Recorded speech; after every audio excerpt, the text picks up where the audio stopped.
Bismillahirrahmanirrahim. Assalamualaikum warahmatullahi wabarakatuh. Allahumma sholli ala sayyidina Muhammad ala sayyidina Muhammad. Alhamdulillah kita berjumpa lagi hari ini. Kita masuk dalam acara Ulumul Quran bersama Ustaz Husein Alatas dan Ustaz Otong Surasman.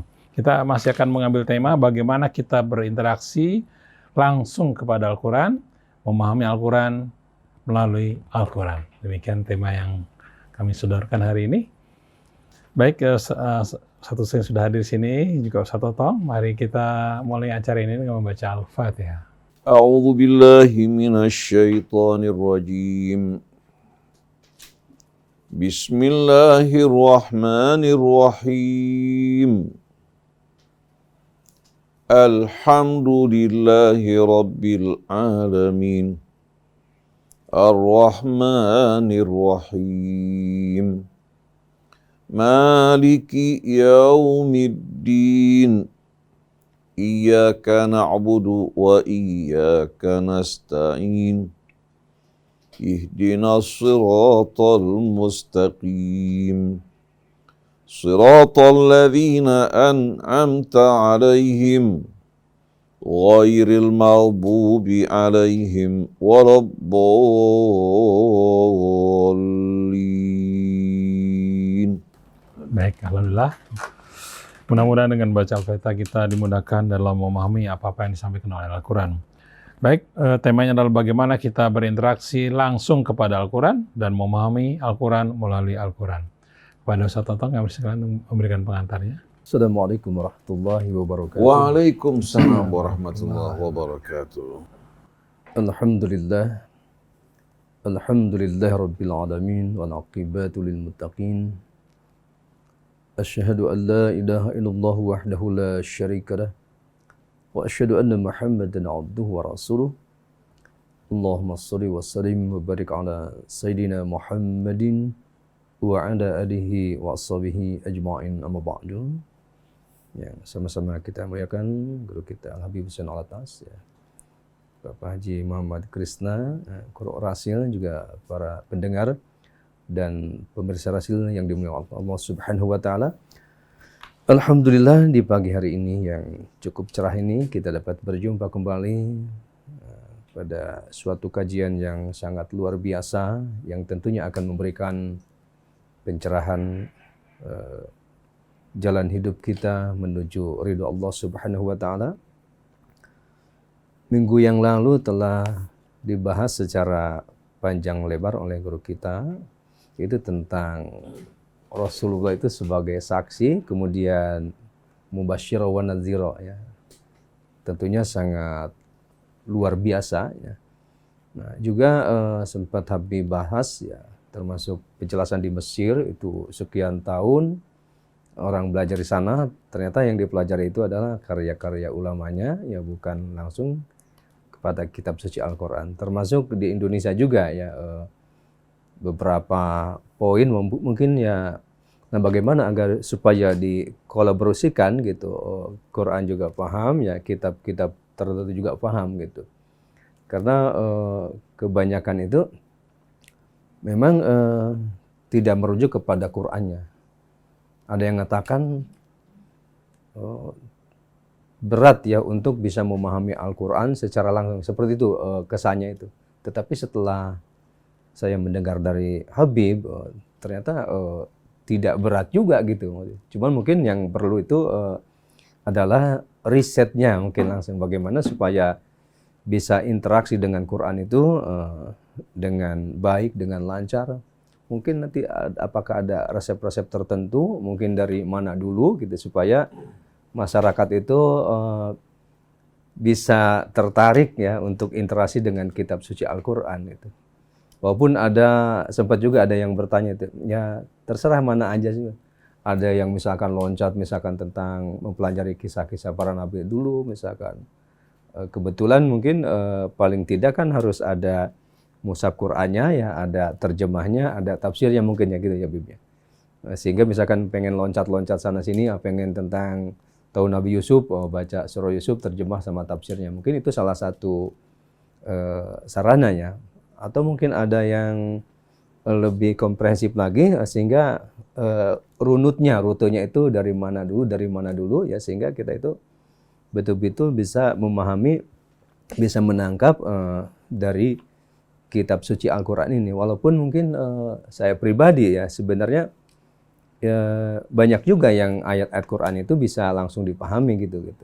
Ketika kita baca Qurannya, kemudian baca terjemahnya. Nah, kemudian juga ada yang menarik yang Habib sampaikan kemarin itu, memang harus belajar di samping nahwu sorof juga ada balaghah, ma'ani, mantiknya itu seperti itu. Itu bagaimana itu supaya tidak menjadi sebuah beban ya bagi masyarakat umum itu untuk selalu berinteraksi dengan Quran. Jangan sampai ketakutan ya.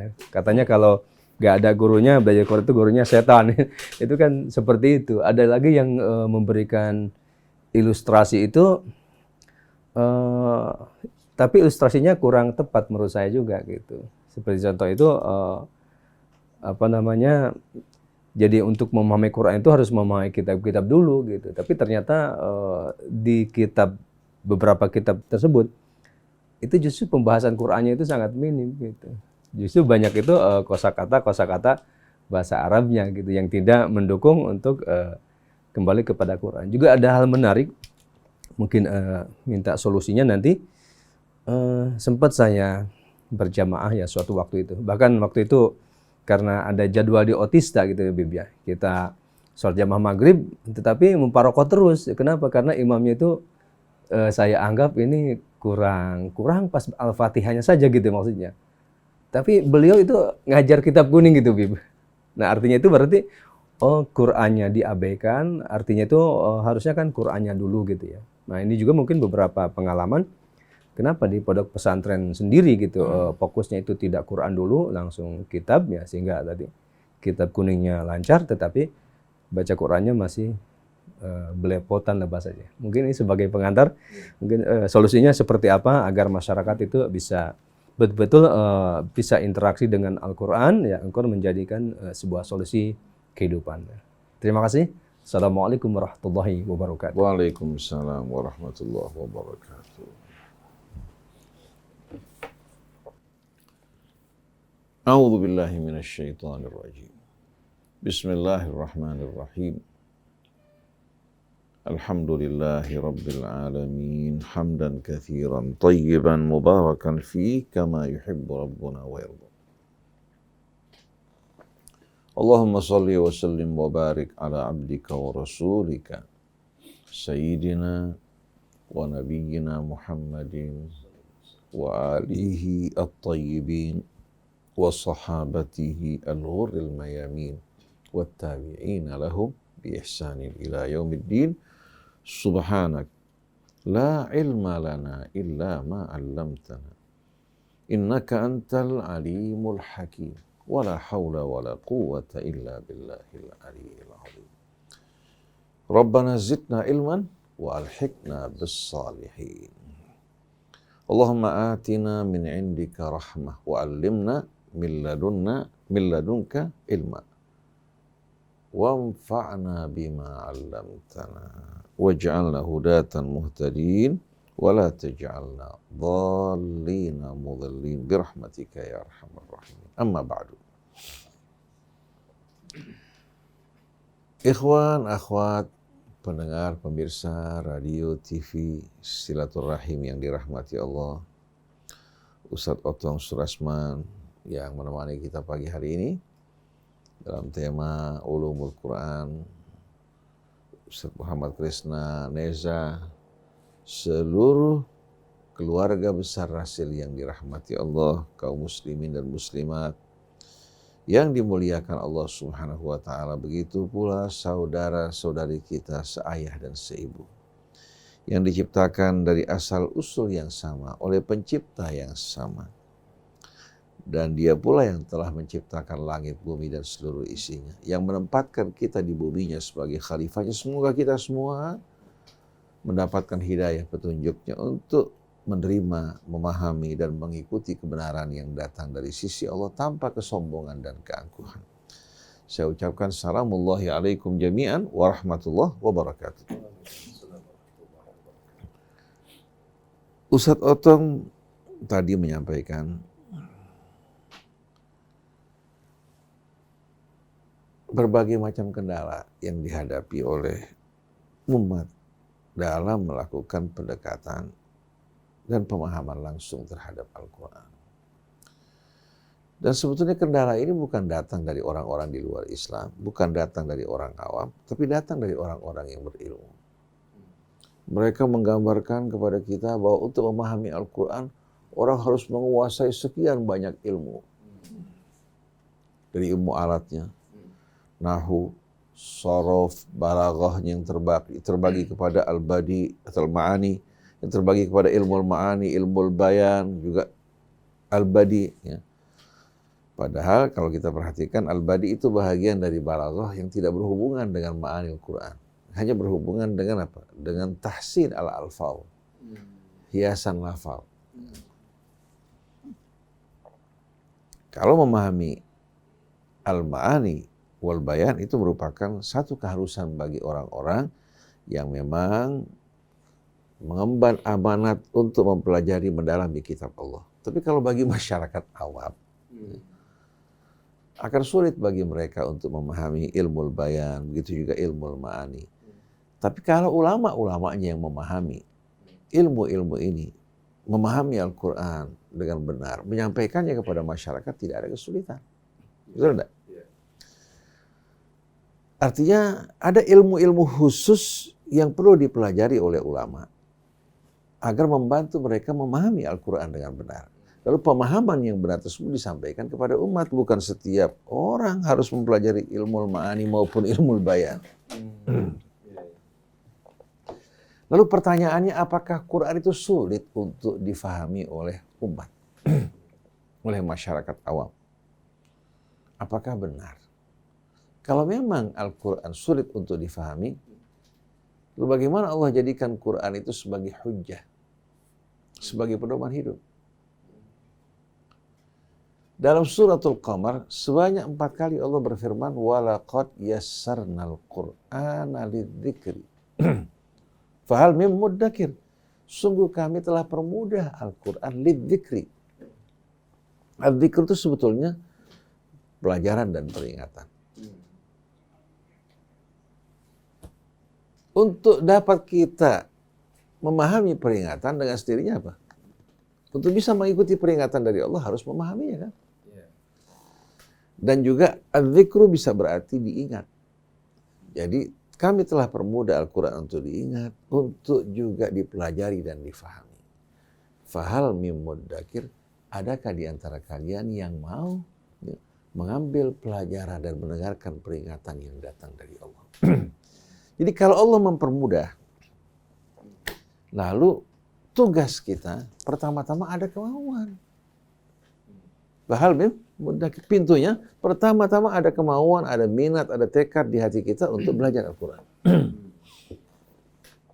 Orang Indonesia, katakan bukan seorang yang menguasai ilmu alat yang bermacam-macam. Di saat dia membaca Al-Quran, mendengarkan keterangan firman Allah dengan terjemahannya, dia akan dapat memahami sesuai dengan apa? Sesuai dengan bejananya, dengan kemampuannya. Kalau orang datang ke mata air membawa segayu atau membawa gayu, dia dapat air segayu. Membawa 1 ember, dapat 1 ember. Membawa baskom yang besar, dapat 1 baskom. Membawa tangki, dapat apa? Jadi Al-Quran akan memberikan setiap orang sesuai dengan apa? Dengan kemampuan dan daya tampung. Nah, awam dengan apa yang dia fahami, kalau ada hal-hal yang kurang jelas, bertanya kepada orang-orang yang mendalami Al-Quran. Betul enggak? Dia bertanya, apa maksud dari ayat ini kurang jelas buat saya. Kalau setiap awam punya keinginan seperti ini, dan ulamanya punya kemampuan untuk menjawab, niscaya dalam waktu singkat, Al-Quran betul-betul akan dapat membumi. Seperti yang diinginkan Ustaz Quraish Shahab, dapat disosialisasikan. Betul enggak? Tapi sayang, perhatian ulama bukan kepada Al-Quran. Bahkan yang mengajarkan tafsir Quran juga bukan mengajarkan Quran. Yang diajarkan riwayat-riwayat yang bermacam-macam yang tidak masuk ke dalam inti Al-Quran. Bahkan terkadang menyelewengkan, menyimpangkan umat dari Al-Quran.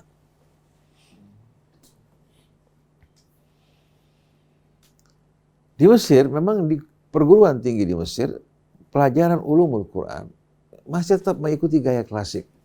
Tapi di luar universitas, dan terdapat juga tokoh-tokoh ya, di Al-Azhar yang mengkhususkan diri mereka dengan Al-Quran. Tapi belum menjadi kurikulum ke bawah. Contohnya Syekh Muhammad Mutawalli Sya'rawi, seorang Azhari asal. Dia mengajarkan Quran secara langsung. Dia seorang yang mumpuni, yang punya kemampuan ya, dalam ilmu alat yang baik, ya, bahasa Arabnya, balaghahnya juga dikuasai dengan baik. Ya. Artinya mempunyai kemampuan dengan ilmu alat yang dimiliki untuk memahami Al-Quran secara meluas. Lalu dia menyampaikan ceramah-ceramahnya. Pertama di masjid tanpa direkam, kemudian direkam dan disebarkan. Dengan sebab beliau menyampaikan penerangan-penerangan mengenai Al-Quran secara langsung, membuat banyak orang bertaubat. Sampai banyak para artis yang bertaubat meninggalkan apa? Yang meninggalkan profesi mereka yang penuh dengan kemaksiatan. Orang kembali kepada Allah begitu mereka mendengarkan firman Allah. Kenapa? Karena mereka merasakan bahwa ini bukan ucapan Syekh Mutawalli Sya'rawi. Beliau hanya menyampaikan tapi mendengarkan langsung firman-firman Allah. Tapi di saat mereka membaca buku para ulama, ya, mereka tidak memiliki kesan bahwa mereka ya, mendengarkan firman Allah, tapi mereka mendengarkan ucapan dan pendapat ulama.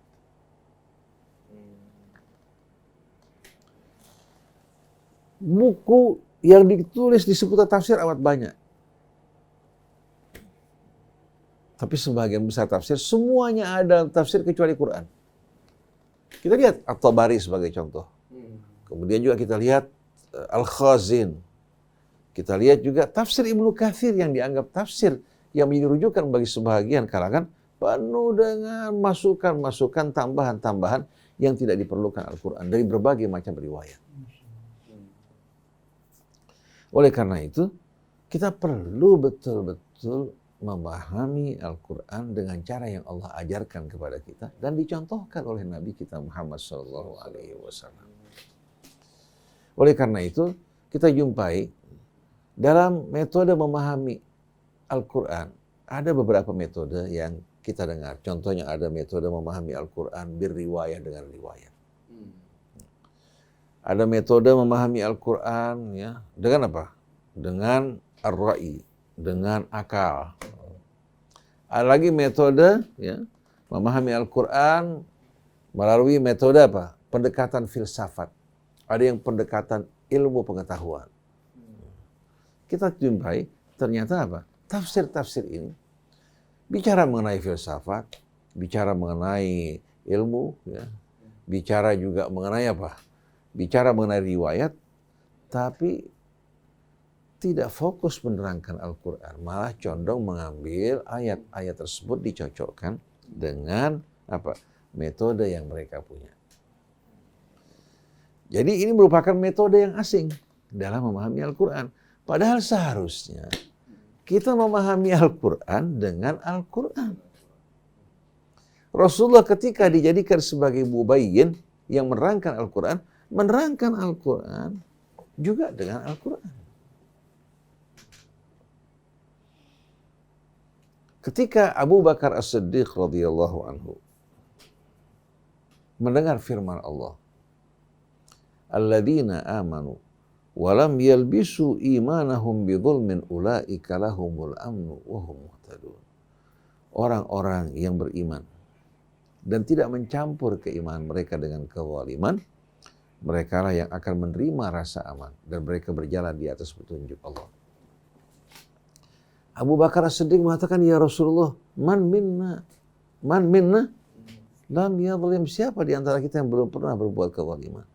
Dijawab oleh Rasulullah SAW, ma'na hadhil ayah fi surati Luqman.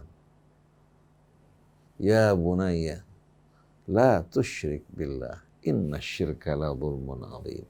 Wahai anakku, jangan sekali-kali engkau mempersekutukan Allah. Sesungguhnya syirik adalah kezaliman yang paling besar. Bagaimana tidak? Seorang hamba menerima seluruh nikmat dari Tuhannya. Allah ciptakan dengan begitu sempurna, berikan dia akal, ajarkan dia ilmu pengetahuan, tempatkan di bumi, limpahkan rezekinya. Tahu-tahu dia berkhianat pada Allah dengan menyembah selainnya. Atau mempersekutukan Allah dengan apa? Dengan makhluk-makhluk yang diciptakan Allah. Ini kezaliman apa tidak? Dia berbuat zalim terhadap dirinya. Dia berkhianat terhadap Allah. Walaupun Allah tidak dirugikan, Allah tidak akan memberikan ampunan bagi orang semacam ini. Jadi kata zalim, ya, yang ditanya oleh Abu Bakar, dikembalikan pada Al-Quran. Begitu pula As-Sayyidah Aisyah Ummul Mukminin sering melakukan koreksi terhadap sahabat-sahabat Nabi. Ya. Dikenal dengan istidrakat Aisyah ala sahabah. Kita lihat, Aisyah selalu memperbaiki ya, riwayat-riwayat yang disalahkan dikaitkan dengan Quran. Ketika ada riwayat terdengar Sayyidina Umar atau ada yang mengatakan Ibnu Umar putranya mengatakan bahwa mayit disiksa karena tangisan keluarganya, innal mayyita la yu'adzabu bi bukai ahli. Sayyidah Aisyah mengatakan ini sebuah kesalahan. Karena Allah mengatakan wala taziru waziratun wizra ukhra. Seorang tidak akan menanggung memikul dosa yang diperbuat orang lain. Yang menangis keluarganya, kenapa mayit harus disiksa? Paham enggak? Jadi kalau antum lihat bagaimana apa? Istidrakat Aisyah Ummul Mukminin dengan mempergunakan ayat Al-Quran. Dan itu banyak, bukan satu. Jadi kalau antum perhatikan bagaimana para sahabat Nabi begitu akrab dengan Al-Quran. Karena pendidikan dari Nabi kita. Sampai ketika Abu Bakar As-Siddiq radhiyallahu anhu mendengar pertentangan dalam riwayat yang diriwayatkan oleh para sahabat dari Nabi kita Muhammad SAW. Karena mereka tidak menulis langsung, mereka mendengar bisa salah. Bisa juga salah faham. Betul enggak? Oleh karena itu, hadis tidak menjadi rujukan mutlak sampai dibuktikan kebenarannya dengan Al-Quran. Karena bayan Nabi, keterangan Nabi itu adalah keterangan ya, yang menjelaskan Al-Quran. Jadi kalau ada riwayat yang bertentangan dengan Al-Quran, ini menunjukkan bukan bayan Nabi, tapi ini merupakan kebohongan atau kesalahpahaman. Kesalahpahaman dari sebagian orang ya, yang salah memahami maksud ucapan Nabi kita Muhammad SAW. Nah, ketika terjadi pertentangan, Abu Bakar As-Siddiq radhiyallahu anhu sebagaimana yang diriwayatkan oleh Ibnu Mulaikah. Dua anak dari apa? Dari Mulaikah, namanya Ibnu Mulaikah. Kalau satu kan Ibnu, ini Ibnu Mulaikah.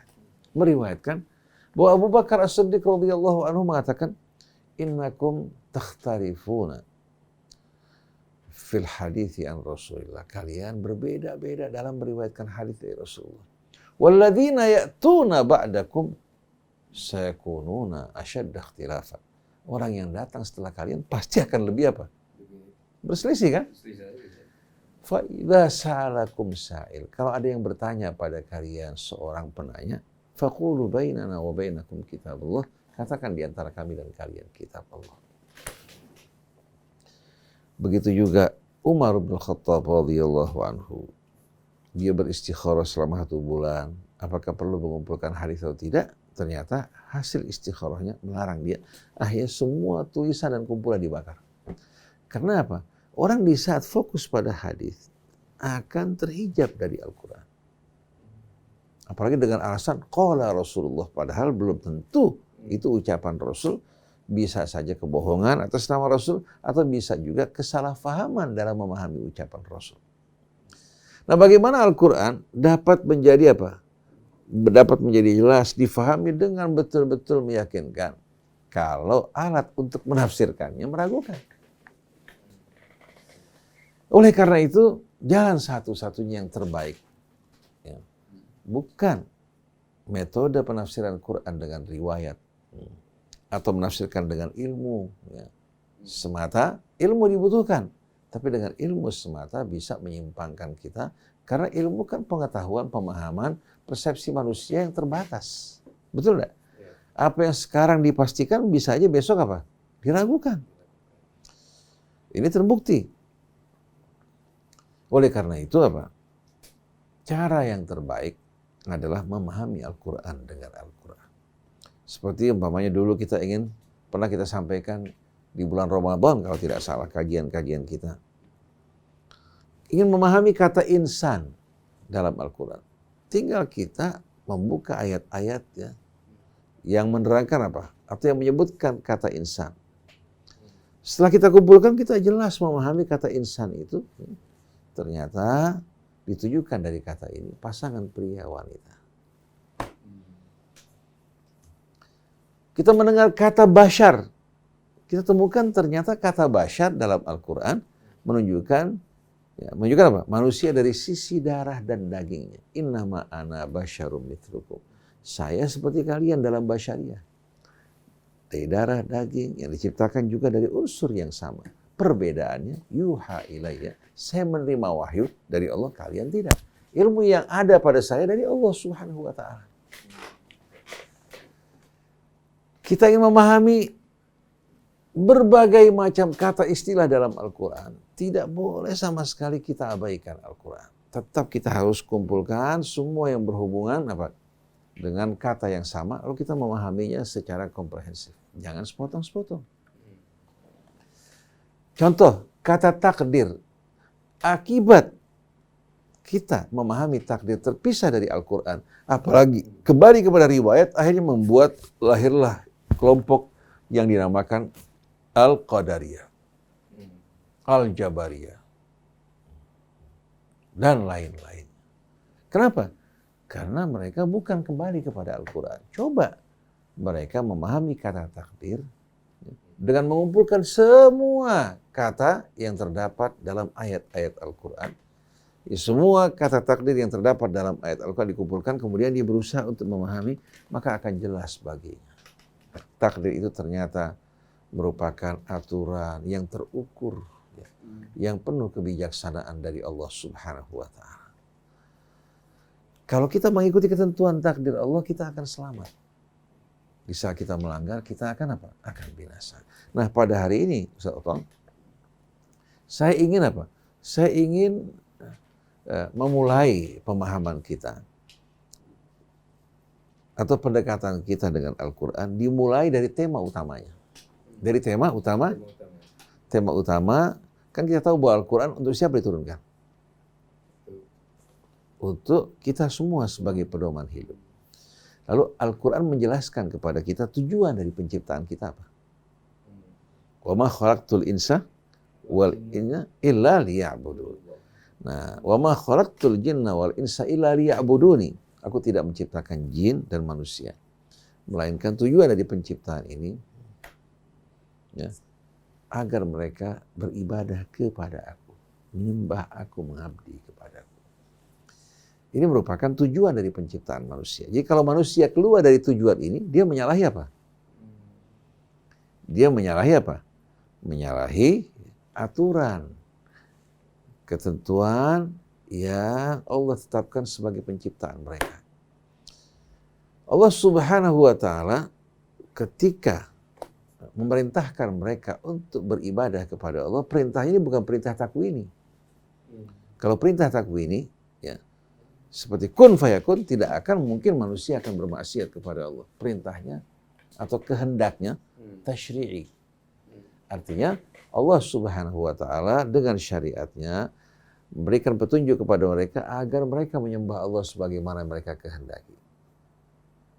Tapi karena mereka sebagai manusia yang diberikan kebebasan, mereka bisa menuruti, bisa juga membangkang.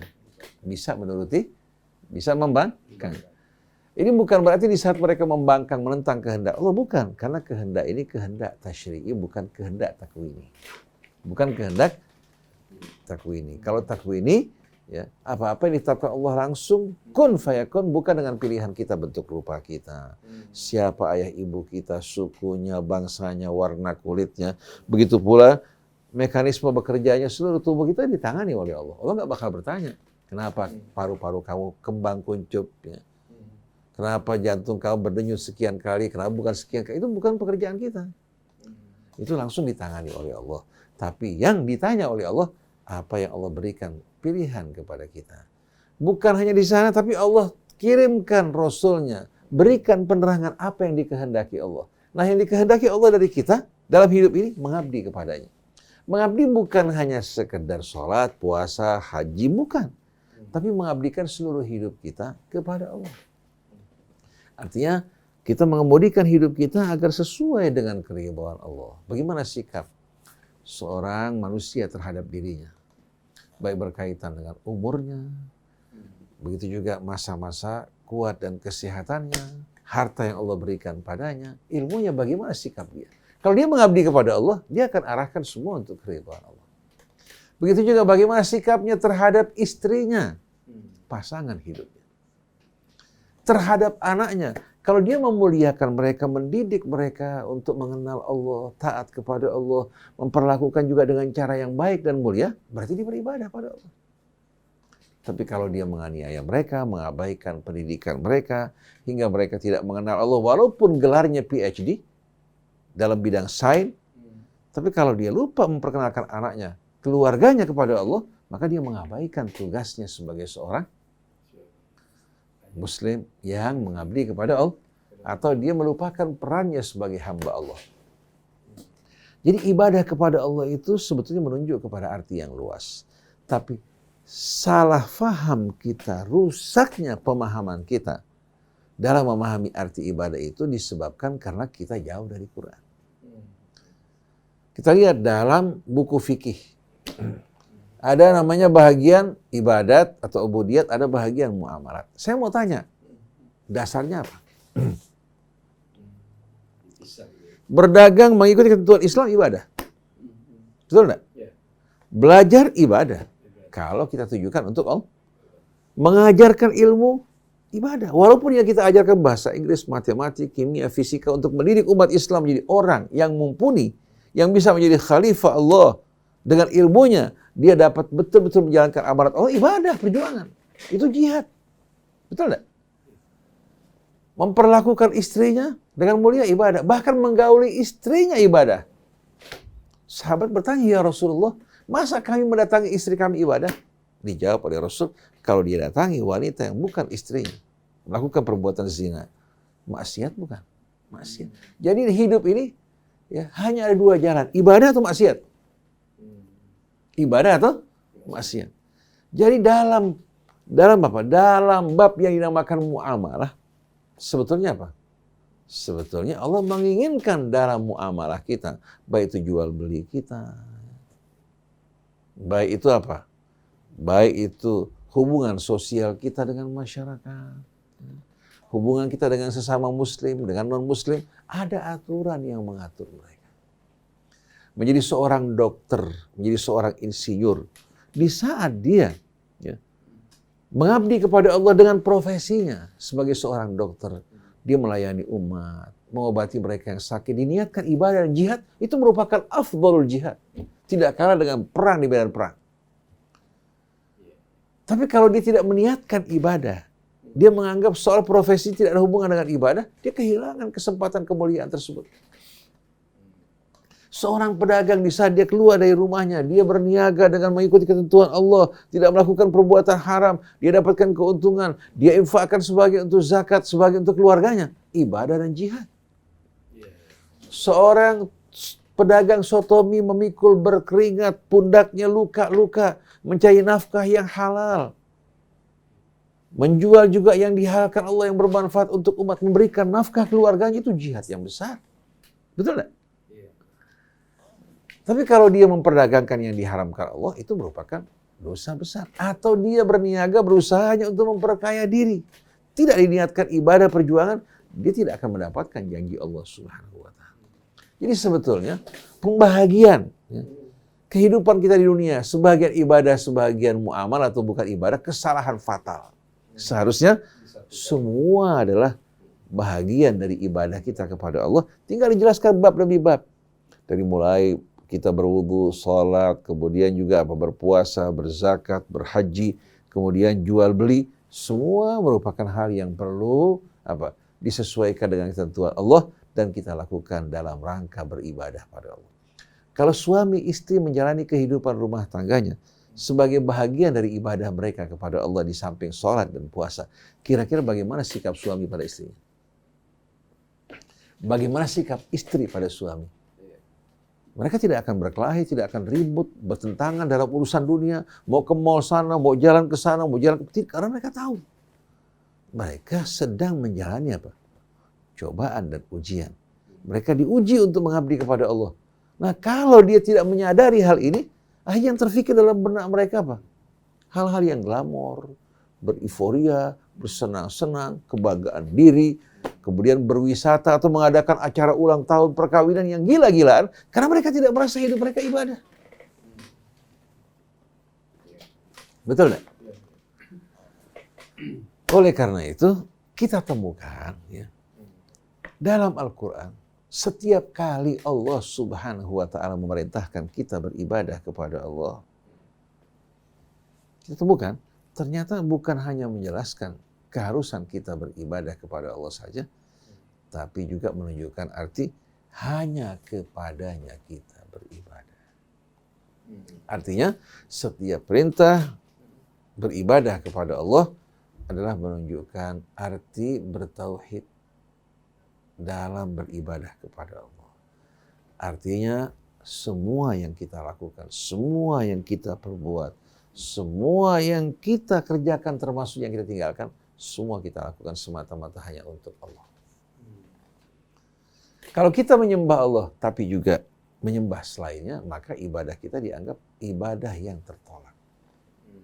Coba kita lihat dalam pembukaan Al-Quran. Surah yang dinamakan Al-Fatihah. Ayat pertamanya adalah Bismillahirrahmanirrahim. Suratul Fatihah dikenal dengan As-Sab'ul Mathani. 7 ayat yang berisikan pujaan, pujian, pengakuan ya, di hadapan Allah sebagai hamba.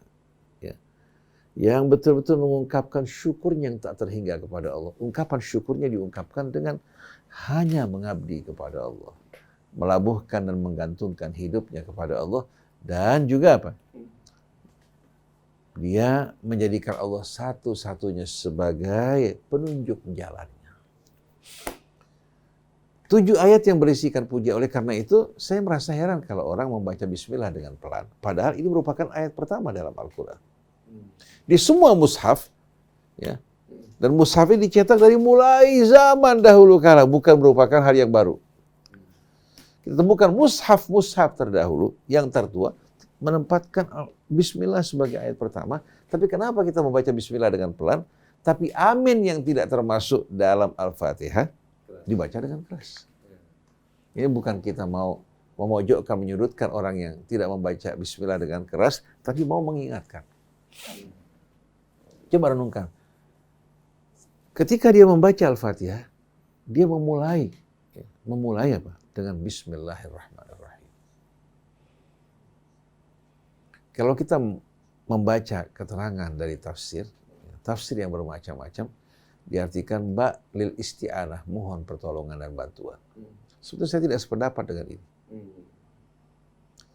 Tapi sebagaimana kita yang berasal dari Allah, berawal dari Allah, bergantung kepada Allah, kembali kepada Allah, seluruh yang ada pada kita adalah pemberian dari Allah. Dan juga bergantung penuh kepada Allah dan kehendaknya. Maka sebagai seorang hamba, seharusnya di saat dia memulai pekerjaan apapun, harus dengan iringan nama Allah. Betul tidak? Iya. Jadi, kalau kita masuk ke rumah orang, kita harus minta izin. Kita menyembelih hewan, kita sebutkan nama Allah. Kenapa? Karena kan Allah pemiliknya. Kita sebagai hamba diberikan manfaat, mencicipi buah-buahan, mulai pekerjaan. Tanpa dukungan dari Allah, tidak mungkin kita mampu untuk memberdayakan potensi kita. Jadi Bismillah dengan iringan nama Allah.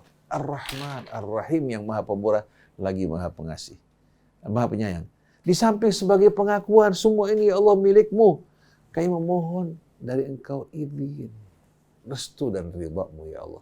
Dan di samping itu kami mohon padamu ya Allah rahmat-Mu agar melimpahkannya pada pekerjaan yang kami lakukan, pada makanan yang kami makan, pada seluruh aktivitas yang kami kerjakan. Jadi Bismillahirrahmanirrahim. Oleh karena itu kita lihat dalam tulisan Bismillah tidak pakai alif. Biasa kan pakai alif, ba, ya.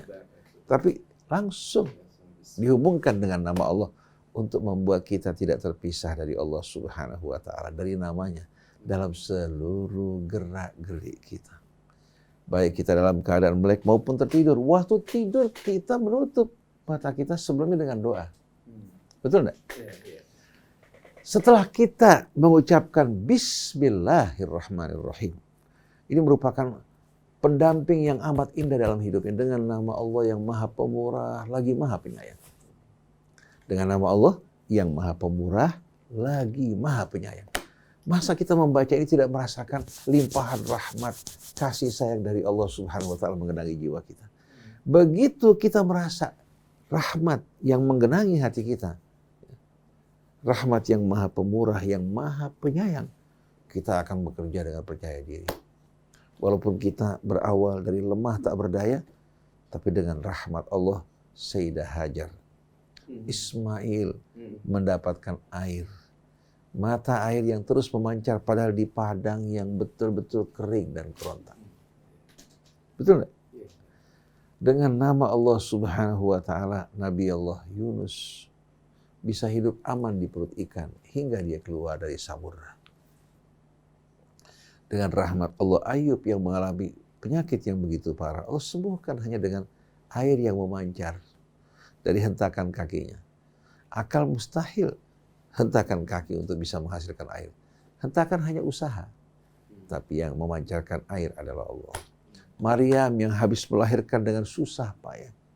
Untuk mendapatkan makan diperintahkan menggoyangkan pohon korma. Mustahil wanita yang hamil baru melahirkan mampu untuk menjatuhkan pohon korma dengan goyangnya. Itu usaha. Tapi yang menjatuhkan adalah Allah.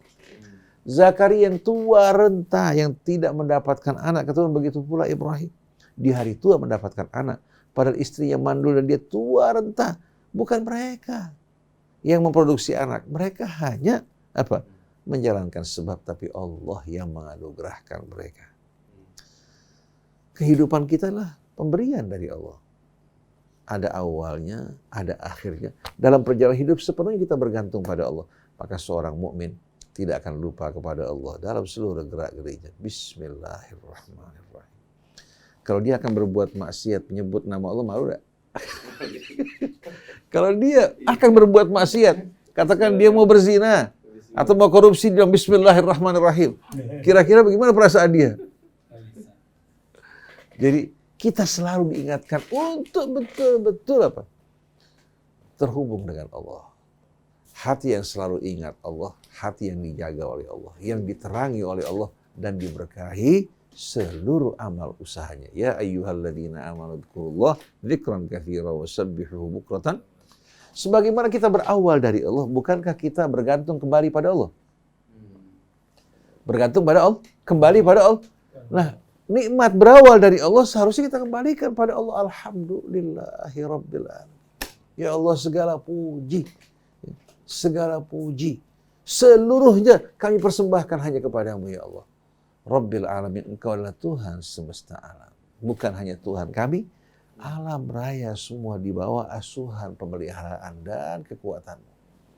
Nah, kalau kita menyadari semua di bawah kendali Allah, kalau kita minta kepada Allah, ada nggak yang sulit? Tidak ada. Kalau semua di bawah kehendak Allah, di bawah kendali Allah. Tapi kalau kita datang kepada presiden, wakil presiden, kepada seorang penguasa negara superpower, kita minta bantuan padanya. Kalau tidak kehendaki, tidak akan terjadi. Betul tidak? Oleh karena itu, dengan kita selalu merasakan kehadiran Allah, berdampingan bersama Allah, doa kita langsung akan diijabah oleh Allah. Pada saat kita memanggil Allah, hati kita hanya tertuju pada Allah. Tanpa selainnya, itu langsung spontan akan mendapatkan bantuan. Tapi kalau hati tidak tertuju pada Allah atau setengah-setengah, atau bercampur dengan yang lain, kita minta pada Allah, maka dengan sendirinya yang salah di sini bukan Allah. Jadi Bismillahirrahmanirrahim merupakan miftahus sir, pembuka hubungan yang amat indah, yang penuh dengan rahasia dan hikmah dengan Allah Subhanahu wa taala. Setelah itu kita mengungkapkan syukur kita yang tak terhingga hanya kepadanya, karena semuanya berawal dari Allah. Alhamdulillahirabbil alamin. Dibuka dengan bismillah, ditutup dengan alhamdulillah. Maliki yaumiddin. Setelah itu Allah ingatkan, sebagaimana Dia yang menciptakan kita, melimpahkan nikmatnya atas kita, Dia yang mengawasi kita, Dia juga yang akan mengadili kita di hari pembalasan. Tidak akan ada kezaliman. Orang yang membaca ayat-ayat tadi, kira-kira punya nggak kecurigaan terhadap Allah? Bahwa Allah itu zalim, Allah berbuat aniaya. Tidak mungkin sama sekali. Betul nggak? Mustahil. Tapi karena dia tidak meresapi ayat tadi, terpengaruh oleh riwayat-riwayat dan cerita-cerita, bahkan terkadang penjelasan ulama yang tidak sejalan dengan Quran, akhirnya banyak orang yang mempunyai rasa buruk sangka terhadap Allah. Ngapain kita beramal kalau semua sudah dituliskan? Padahal Quran tidak pernah sama sekali menjelaskan bahwa amal manusia dikendalikan, dikemudikan oleh Allah. Allah menetapkan hukum-hukum dan aturan. Allah menunjukkan jalan bagi manusia. Allah berikan kebebasan pilihan. Kalau dia memilih yang buruk, masa Allah yang disalahkan?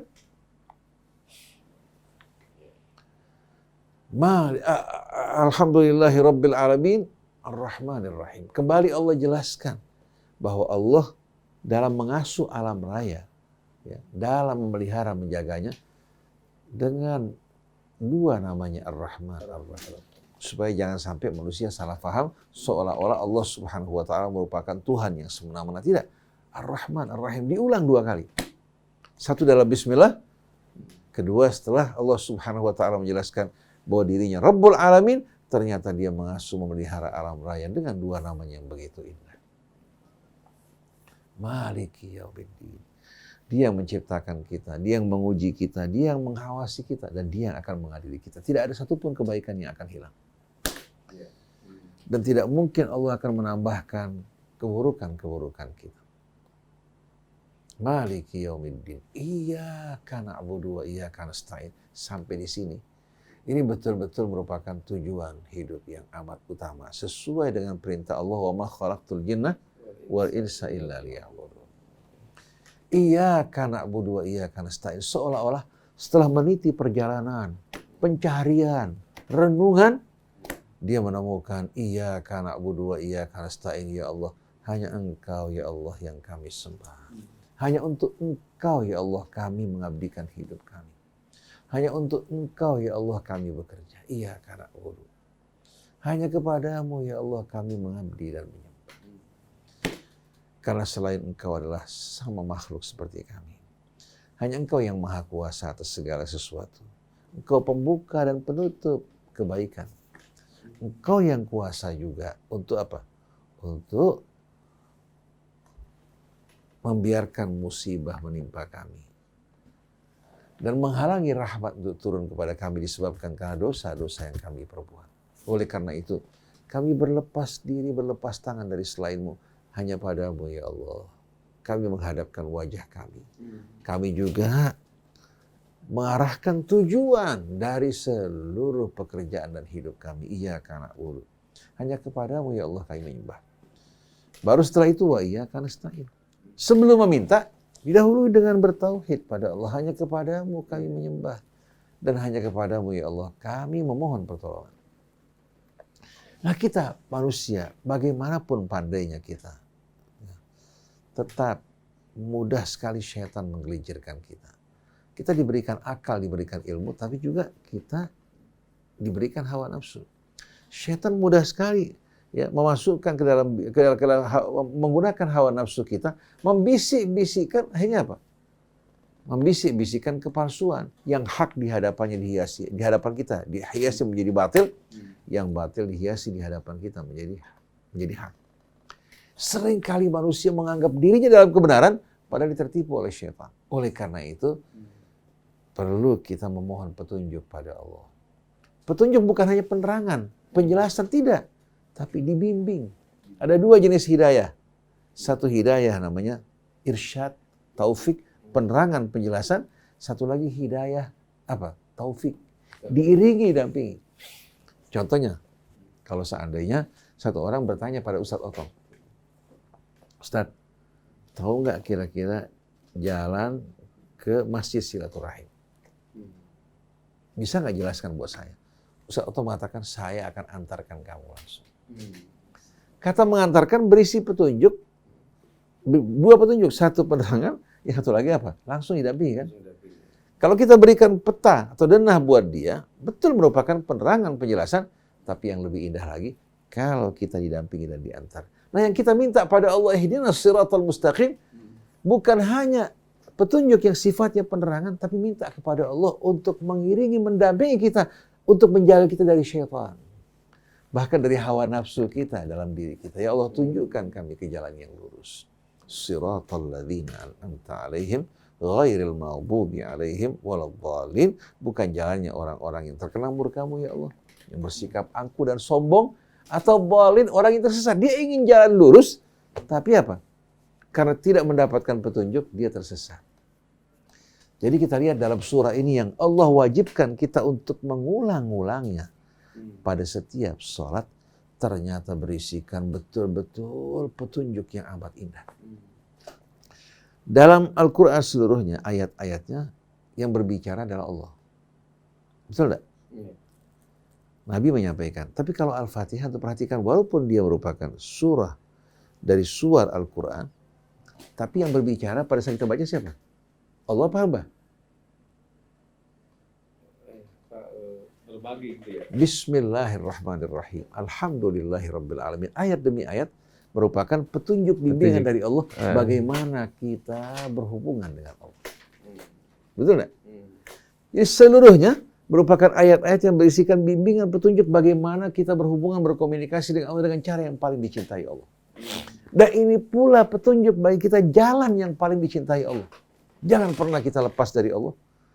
Hendaknya hati kita selalu penuh dengan ingatan kepada Allah. Menyadari kedudukan kita sebagai hamba, Allah sebagai Tuhan kita. Berbaik sangka kepada Allah dengan nama-nama yang menjelaskan bagaimana Allah Subhanahu wa taala dengan rububiyahnya terhadap seluruh alamin. Ternyata rububiyahnya rububiyah yang penuh dengan rahmat, kasih dan sayang. Syaitan ingin membuat kita berburuk sangka pada Allah, akhirnya mempengaruhi juga sikap perbuatan kita. Kemudian Allah ingatkan juga kita akan berdiri di hadapan Maliki Yaumiddin. Maka pekerjaan kita jangan kita memperhatikan makhluk. Jangan dalam bekerja berusaha kita memandang, menghadirkan, memikirkan makhluk, ingin mendapatkan pujian karena nggak ada gunanya. Dan juga jangan pula peduli terhadap cemohan makhluk selagi kita dalam kebenaran dan keridhaan Allah, karena yang akan menjadi hakim yang mengadili kita adalah Allah Subhanahu wa taala. Jadi Ustaz Otong, kalau kita membaca ayat-ayat yang berbicara mengenai ibadah dan jumlahnya begitu banyak, kita temukan ternyata seluruh perintah untuk beribadat menjurus ke arah tauhid. Tapi Allah Subhanahu wa taala tidak memerintahkan kita dengan perintah yang datar, tidak. Kan kalau mendatar begitu saja kan kurang jelas kan. Tapi Allah Subhanahu wa taala ajarkan bagaimana kita mengabdi kepada Allah sebagaimana yang dikehendaki Allah. Nah, surat Al-Fatihah merupakan ayat-ayat yang berisikan petunjuk. Kaifa natahaddats ma'allah. Bagaimana kita berbicara bersama Allah. Bagaimana kita menyadari kedudukan kita di hadapan Allah sebagai Sang Khalik. Apa yang harus kita lakukan dan bagaimana kita menjalani hidup ini. Surah yang pendek dikenal dengan nama Ummul Quran, induk Al-Quran. Oleh karena itu, Bayi Arifin pernah menulis buku Samudra Al-Fatihah. Buku yang cukup menarik dan indah. Nah, di sini Ustaz Otong, kajian kita mungkin hari ini hanya sebagai sebagai pembukaan. Pengantar. Nah, insya Allah kita pada kajian berikutnya di hari Senin kita akan bacakan ayat-ayat, contoh-contoh sesuai dengan apa yang tadi kita terangkan, bahwa kita akan memahami Al-Quran dengan Al-Quran, bukan dari luar. Jadi insya Allah pada kajian berikutnya kita akan bacakan sekian banyak ayat yang menjelaskan dengan uslub yang bermacam-macam, tidak bersifat data, tapi uslub yang begitu indah, yang selalu mengingatkan kita dengan penuh rahmat dan kasih sayang. Seperti firman Allah, ya ayyuhan nasu ubudu rabbakumul ladzi khalaqakum walladzina min qablikum la'allakum tattaqun. Wahai manusia, sembahlah Tuhan kalian yang telah menciptakan kalian, menciptakan orang-orang sebelum kalian, semua untuk kebaikan kalian agar menjadi orang yang bertakwa yang mampu mengendalikan diri kalian. Indah nggak?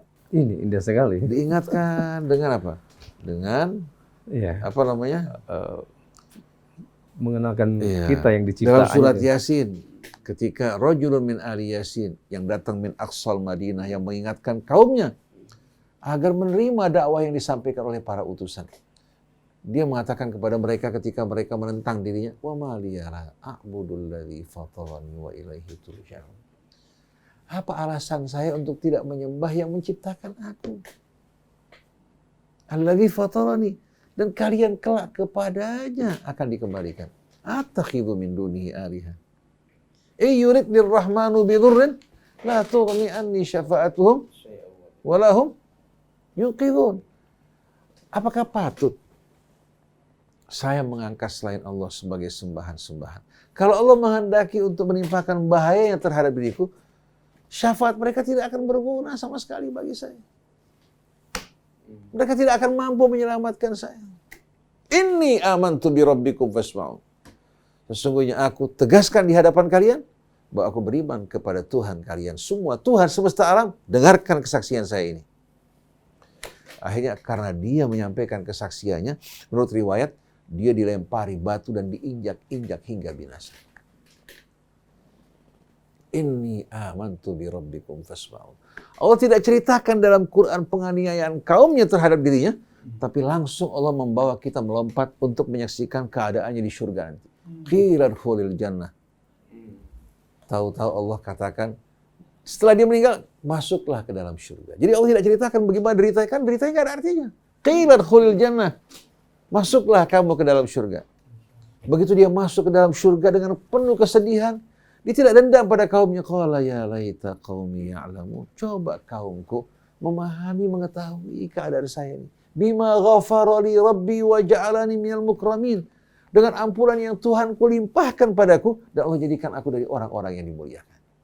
Bagaimana uslub Quran? Dengan begitu indah menggunakan berbagai macam uslub untuk mengingatkan, meyakinkan, menggugah kesadaran kita semua. Oleh karena itu, mari bersama-sama kita hadapkan wajah kita hanya teruntuk Allah. Kita persembahkan puja-puji, syukur kita hanya kepada Allah. Dan jangan pernah kita terlepas dari Allah. Hendaklah kita hidup bersama Bismillahirrahmanirrahim. Dan selalu kita mensyukuri nikmat Allah. Insya Allah, semua yang datang pada kita, kita akan temukan di baliknya ada hikmah, ada keindahan, ada bimbingan pelajaran yang amat indah. Demikianlah Ustaz Otong. Alhamdulillah, sungguh berbahagia pagi hari ini kita dapat bersama-sama berkumpul kembali dengan senyum, wajah terang benderang Ustaz Otong, Ustaz Muhammad Krisna juga dengan senyum ya. Dan ikhwan semua juga yang memberikan kontribusi, yang mendirikan radio kita. Saya ucapkan salamullahi alaikum jami'an wa rahmatullahi wa barakatuh. Subhanakallahumma wa bihamdik. Asyhadu an la ilaha illa anta astaghfiruka wa atubu ilaik. Wal afu minkum. Wassalamualaikum warahmatullahi wabarakatuh. Waalaikumsalam warahmatullahi wabarakatuh. Ikhwan dan akhwat, demikian tadi Ulumul Quran dengan tema bagaimana kita berinteraksi langsung kepada Al-Quran, memakai Al-Quran memahami Al-Quran melalui Al-Quran. Baik, terima kasih atas perhatian Anda semua. Kita akan jumpa lagi pada pekan depan. Saya Muhammad Krisna, Neza, kemudian juga Fahri dan Yusuf Bangkit. Mohon pamit. Wabillahi taufiq wal hidayah. Assalamualaikum warahmatullahi wabarakatuh. Waalaikumsalam warahmatullahi wabarakatuh.